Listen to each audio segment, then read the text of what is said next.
This Obamacare story, which I saw yesterday, and I'm surprised it didn't emerge, but today it definitely is, because the most serious of gaffes came from MIT Professor Jonathan Gruber, a man described by many as the architect of Obamacare.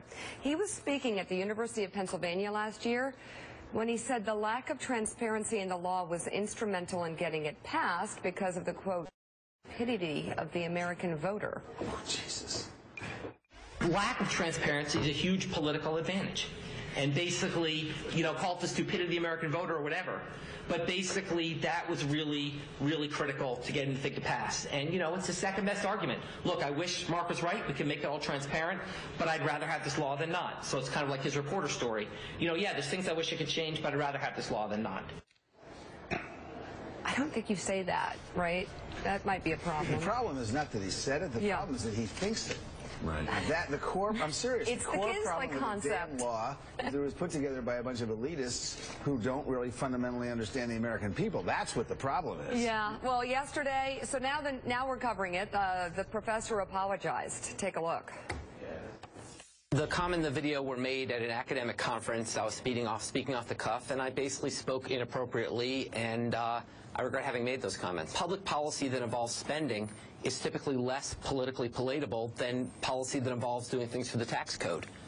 It would have made more sense to do Obamacare the way we did in Massachusetts, which would be to just actually give people money to offset the cost of their health insurance. That was politically infeasible, and so instead it was done through the tax code, and that's the only point I was making. So it's an interesting dynamic. This broke yesterday.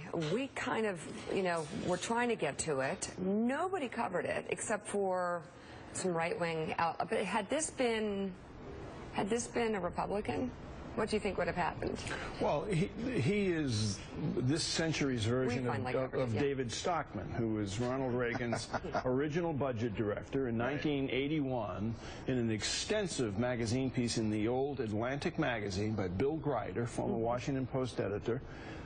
David Stockman sat down with him. He was Reagan's budget director, sat down with Bill Grider for many, many times to explain the budget, and he said basically none really understands what any of these numbers are all about, the federal budget, that basically implying... So let me guess, nobody basically implying that President Reagan had no idea what those numbers were all about. Just a few left-wing bloggers brought it up, right? It wasn't covered?